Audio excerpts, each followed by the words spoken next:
If you're watching this right now, chances are you've seen the articles and social media posts where recent grads and laid off software engineers have sent out hundreds, if not thousands, of applications without landing a single offer. In fact, maybe you're going through it right now.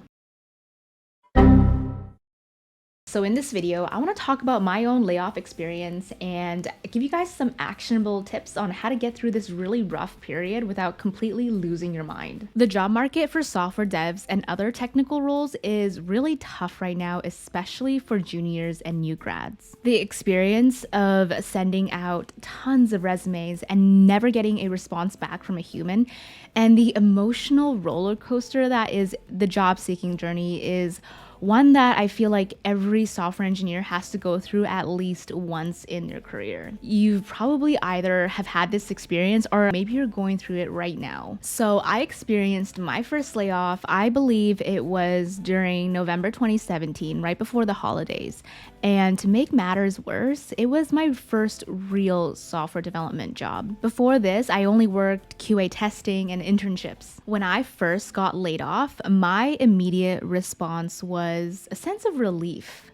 While I really enjoyed the people I worked with, there was a sense that management really didn't trust their employees. And so there was a lot of micromanagement and passive aggression going on. I knew it wasn't a great fit. And to be honest, I think if I wasn't laid off, I would have been searching for a new role pretty soon anyways. Looking back, I was pretty naive and, to be frank, fairly entitled. I got really lucky in the past, and my first job after graduation was through a referral and it was really easy to find. So I was just really naive and I thought that my next job would come easily as well. I mean, wasn't there a huge demand for software engineers? I wasn't really keeping my interview skills up to date. I wasn't really networking or doing anything else outside of my 9 to 5 because, why would I? I already had a job. And looking back, that was my big mistake.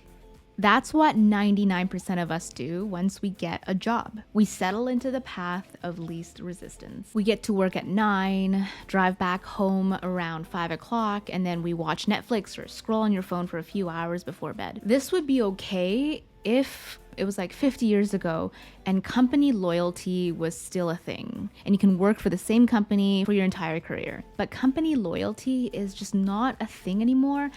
And you need to be prepared to be laid off at any time. After I took a few weeks off to relax and start the job search, I quickly realized how unprepared I was for the technical interviews and how entitled I was to think that I could just easily land a 6-figure job simply because I had a few years of experience and I deserved it. After sending out application after application for months, I finally got an interview with a big, well-known tech company in Canada, one that I felt like would have been a huge asset on my resume. The first question that I got was, how do you find an element in a sorted array?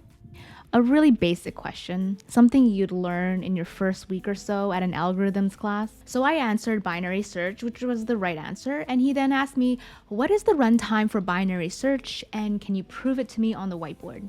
I kind of had a vague idea of the runtime, but because I didn't spend any time brushing up on my data structures and algorithms, I could barely remember what binary search looked like, what the implementation looked like, let alone explain it in detail on a whiteboard. I completely froze up in front of the 2 interviewers. I think I struggled with such a basic question that they cut the interview short. Bombing an exam in class sucks, for sure.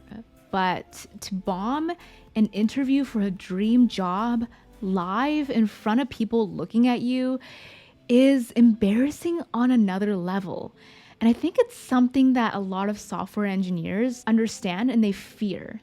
This was a question that I feel like any half-decent engineer should have been able to answer easily, and I had no idea how much of an impact my anxiety and nervousness and lack of preparation had on my performance.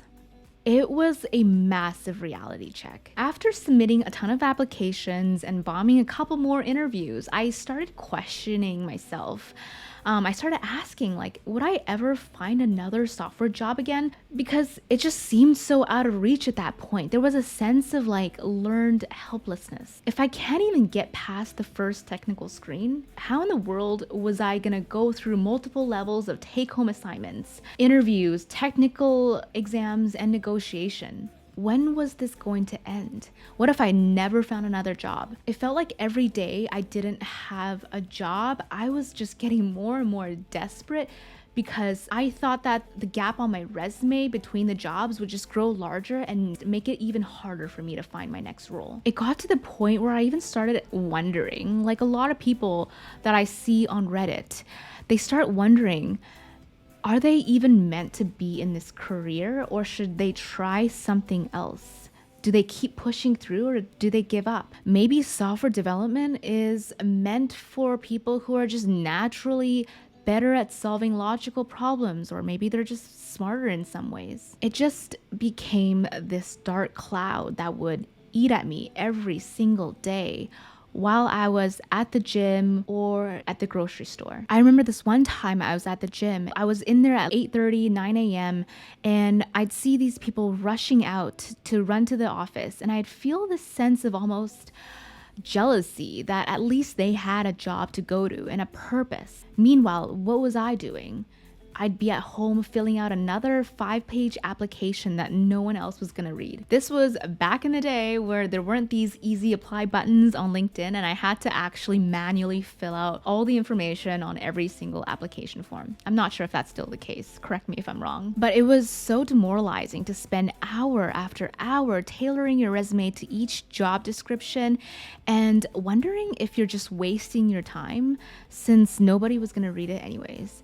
I was overwhelmed by the sheer amount of things I needed to study and master in order to prepare for these interviews, from algorithms to systems design to JavaScript and SQL and so on and so forth. I know some of you watching this are going through this exact scenario, and you're also battling these mental challenges. So there are a few things that I want you to keep in mind, and I think that helped me when I was going through this. First, there is nothing wrong with you. Stop taking rejections so personally. Now, I'm not saying to not take any accountability or to reflect on things that you could have done better, but I'm saying that they could have rejected you for a million different reasons that are outside of your control, like budget cuts or organizational changes or anything else. They didn't like your hair, I don't know. In the book called Rejection Proof by Jia Zhang, which by the way, I highly recommend,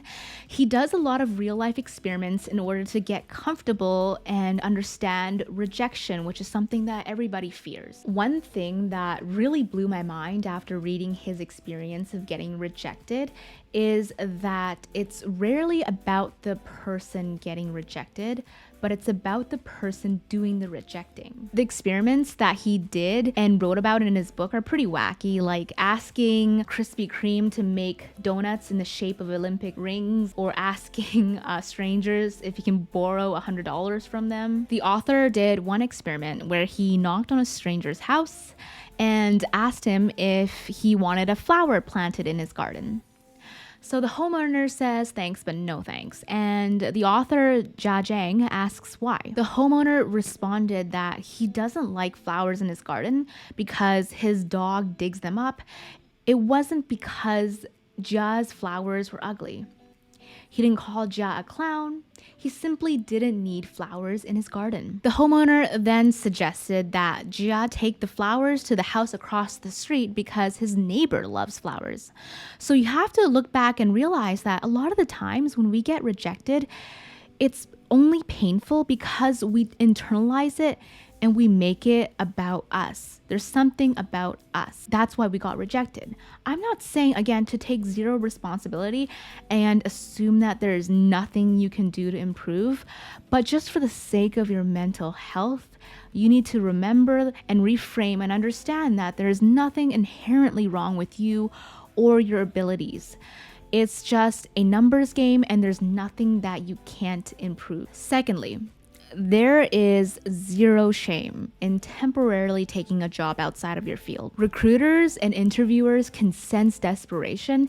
And if you're searching for a job from a place of scarcity because you're a few weeks away from not being able to pay your rent, then you're putting yourself in a really bad position to negotiate. There is nothing wrong with taking a less than ideal job just to float you through this time. Finally, you should focus on the input rather than the outcome. What I mean by that is you can control your input, but you can't necessarily control the outcome. One of the central doctrines of Stoicism is indifference to the things you cannot control.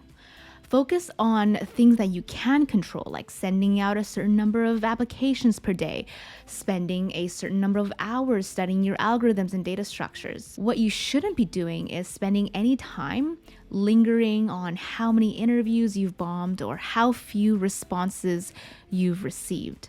Those are things that are not necessarily within your control. Obviously, use that data to refine your approach, but don't take it so personally as a reflection of your intelligence or self-worth. One more thing.